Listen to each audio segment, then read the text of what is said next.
Sikap Presiden Amerika Serikat Donald Trump terlihat inkonsisten dalam beberapa hari terakhir. Beberapa waktu lalu Trump menyatakan akan memberhentikan perang dan menarik pasukan. Namun beberapa hari setelahnya Trump menyatakan akan menjadikan Iran neraka karena tidak kunjung membuka Selat Hormuz. Dan untuk mengetahui analisa terkait sikap Presiden Amerika Serikat Donald Trump, kami sudah terhubung dengan pengamat hukum bisnis dan perdagangan internasional BINUS University, Muhammad Reza Zaki. Selamat siang Mas Reza. Halo, selamat siang, Mbak.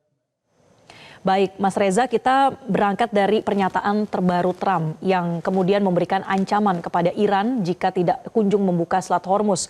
Bahkan banyak pendapat yang menginterpretasikan kata neraka ini bisa menjadi sebuah serangan darat yang dilangsungkan oleh Amerika Serikat. Nah, seberapa serius sebetulnya kita bisa membaca adanya pernyataan Trump ini? Apakah menjadi bentuk ancaman yang akan konkret? Saya melihat bahwa memang ketika pernyataan Donald Trump itu keluar, tidak bisa kita simpulkan dengan waktu yang cukup singkat. Karena memang beberapa kebijakan Donald Trump seperti sanksi perdagangan itu juga mengalami fluktuasi yang amat cepat. Bahkan kita tahu bahwa Donald Trump itu tidak berdiri sendiri. Di domestik politik mereka itu juga ada persoalan.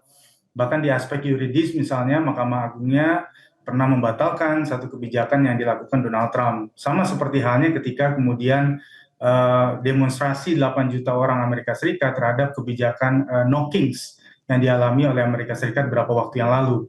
Artinya memang ini punya implikasi amat besar. Misalnya kita lihat per hari ini, harga minyak dunia itu di angka 115 US dollar per barrel.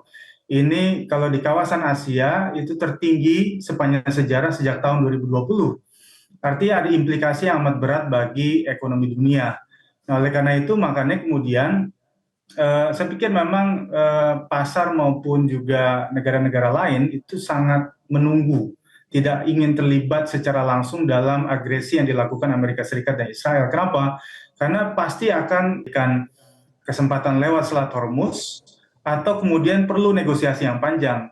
Kita tahu, Mbak, bahwa beberapa hari terakhir itu lebih dari 2.000 kapal terkatung-katung nasibnya di Selat Hormuz. Dan ini yang kemudian menimbulkan krisis energi yang kemudian amat sangat kental dihadapi. Dan efeknya apa? Domino efeknya adalah inflasi terjadi di berbagai macam sektor. Tidak hanya kemudian pada sektor energi, tapi juga pangan. Harga-harga di sektor lain juga kemudian berimplikasi besar. Dan kalau kemudian itu dibiarkan, itu kan akibat yang paling mengerikan adalah terjadinya hyperinflasi. Ini yang kemudian dulu pernah terjadi di tahun 66 kalau di Indonesia. Dan kita juga sadar bahwa kekuatan pertarungan ini adalah bagaimana kemudian apakah Amerika mampu menguasai Selat Hormuz atau tidak. Karena kita tahu dalam sejarah imperium dalam 500 tahun itu beberapa negara seperti Inggris misalnya di tahun 56 itu tidak berhasil kemudian menguasai Selat Hormuz. Nah, pertanyaannya sekarang adalah kalau kemudian Amerika Serikat tidak berhasil menguasai Selat Hormuz, maka bisa jadi ini rentetan kegagalan yang dialami oleh negara-negara sebelumnya termasuk Inggris, dan kemudian jangan-jangan di era sekarang lah kemudian Amerika akan tumbang gara-gara Selat Hormuz. Baik, Mas Reza, tadi juga Anda menyebutkan bahwa ada tekanan domestik sebetulnya yang dialami oleh Trump, oleh Amerika Serikat dengan adanya demo No Kings, kemudian juga secara dunia internasional yang juga meminta atau mendesak Amerika Serikat untuk kemudian ke meja diplomasi misalnya. Nah, tapi kalau kita melihat pernyataan Trump yang sejauh ini selalu disampaikan di Truth Social atau dalam wawancaranya dengan media, respon tersebut ini kemudian menjadi satu hal yang membuat pasar justru lebih panik. Nah, sebetulnya apa respon yang diharapkan sejauh ini, Mas Reza? Ya, kalau pasar tentu saja ingin memulihkan kondisi ekonomi global dengan cara apa? Perang dihentikan. Karena satu-satunya cara adalah ya semua fokus saja pada kompetisi yang lebih real yang kemudian dianggap pada tahun 1945 ketika Perang Dunia Kedua berakhir, itu perdaganganlah adalah cara untuk kemudian kita compete di semua negara. Itu cara yang lebih soft menurut negara-negara pada saat itu. Karena militer itu hanya menghilangkan banyak nyawa dan merusak infrastruktur. Dan untuk rebuild dari satu negara ke negara lain itu prosesnya amat sangat tinggi. Kita tahu bahwa misalnya Amerika Serikat sempat disinyalir akan menghentikan perang, bisa jadi karena anggaran yang kemudian digunakan untuk kekuatan militer mereka itu sudah makin menipis. Anggaran yang sudah dikeluarkan oleh Amerika Serikat itu lebih dari 300 triliun ya selama proses dari mulai beberapa bulan yang lalu.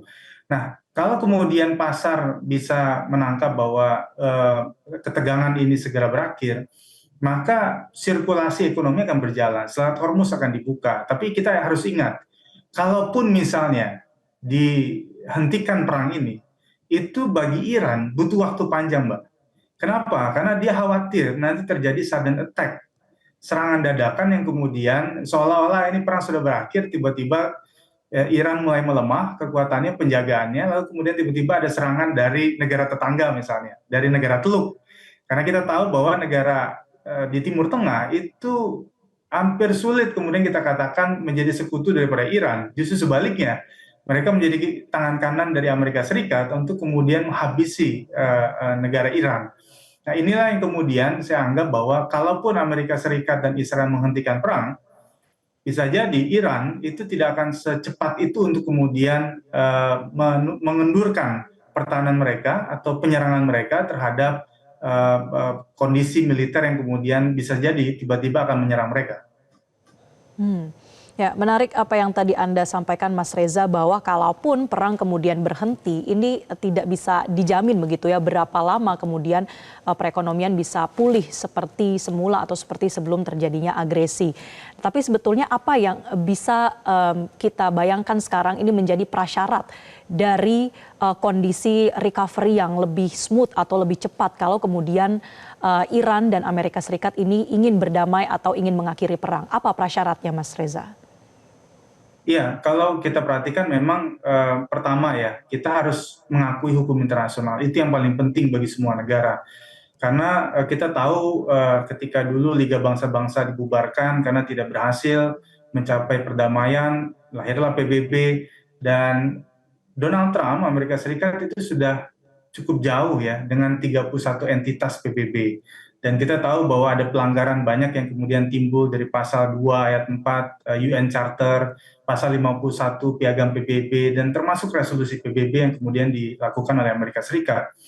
Nah, memang kita sadar bahwa bentuk kekecewaan Donald Trump secara pribadi terhadap institusi PBB yang belakangan kemudian mendukung Palestina dan tidak berpihak pada kepentingan Amerika, itu kemudian mendorong dia mendirikan namanya Board of Peace ya, BOP, sebagai bagian dari kompetitor dari lembaga PBB itu sendiri. Dia ingin mencoba menyampaikan bahwa hanya satu-satunya Amerika Serikat yang mampu mengatur dunia.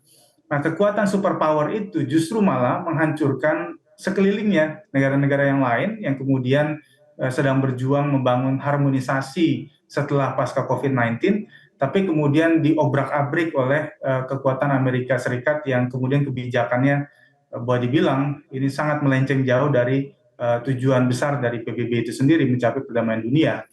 Nah, kalau kemudian kita katakan soal negosiasi, 48 jam belakang misalnya ketika Amerika Serikat meminta Iran untuk segera membuka Selat Hormuz, itu ternyata tidak efektif. Ketegangan antara dua negara ini, terutama Amerika dan Iran, itu memang agak sangat sulit ketika kemudian Pakistan menawarkan diri menjadi mediator, ya dia mendatangi Tiongkok, seperti halnya Indonesia tempo hari menjadi mediator. Itu satu tawaran yang menarik sebenarnya, karena menunjukkan bahwa sikap Asia sudah mulai komplit, dari Asia Tenggara, Asia Timur, Jepang sempat datang ke Donald Trump, Asia Selatan gitu ya, bahkan Pakistan itu bisa menggeser panggung India karena India punya sikap yang lebih condong kepada Amerika Serikat. Tetapi saya lihat bahwa itu tidak cukup, karena ini kekuatan besar yang kemudian sulit untuk ditundukkan. Bahkan negara Eropa sendiri itu tidak memberikan komentar apapun terhadap Amerika Serikat, meskipun Amerika dianggap sebagai sekutu, tetapi kemudian dalam hal ketegangan agresi terhadap Iran, ini sikap yang sangat sulit untuk kemudian dihentikan oleh pemimpin-pemimpin negara. Nah, fungsi yang paling penting adalah kehadiran PBB. Fungsi yang paling penting adalah bagaimana negara-negara superpower, Rusia dan Tiongkok. Memang saya sempat katakan bahwa Perang Dunia Ketiga akan terjadi kalau kemudian Rusia dan Tiongkok itu turun semakin parah seperti ini, memburuk seperti ini. lalu kemudian tidak dilakukan kebijakan yang tepat di dalam. Baik, artinya memang butuh ada komitmen juga dari aktor internasional lain begitu ya Mas Reza, seperti Anda sebutkan tadi mungkin PBB atau bahkan Rusia dan Tiongkok. Meskipun kita tidak berharap mereka ikut terjun dalam operasi militer begitu, tapi sejauh ini secara sikap diplomatik atau dari keterlibatan negosiasi, perlukah ada peran lebih yang diambil oleh Rusia ataupun Tiongkok? Ya, saya pikir Rusia dan Tiongkok itu mengapa. Nah, kalau kemudian kita bicara tentang negosiasi yang lebih panjang, saya pikir ada waktunya ketika kemudian Donald Trump akan terdesak dari sisi internal, ya domestik, di mana mungkin Kongres nanti akan bersikap. Lalu kemudian kita tahu juga ada soal sensitif pribadi, file Epstein yang kemudian itu muncul di tengah-tengah agresi terhadap Iran. Belum lagi kemudian masyarakat Amerika Serikat yang semakin berteriak karena harga BBM mereka itu $4 per galon misalnya, bisa jadi itu sudah naik.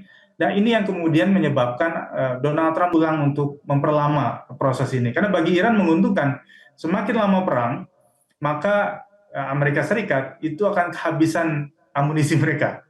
Ya, meskipun harganya lebih mahal daripada yang dimiliki oleh Iran, lebih canggih mungkin daripada Iran, tetapi itulah strategi yang dilakukan oleh Iran untuk kemudian membuat bahan bakar dari Amerika Serikat itu akan terbatas dan akhirnya kemudian tidak punya lagi kekuatan. Bahkan bisa jadi pasukan militer Amerika Serikat akan balik badan melawan kebijakan Donald Trump karena sudah banyak nyawa yang hilang dari para prajurit di Amerika Serikat. Baik, terima kasih sudah membagikan analis Anda, Mas Muhammad Reza Zaki, pengamat hukum bisnis dan perdagangan internasional BINUS University.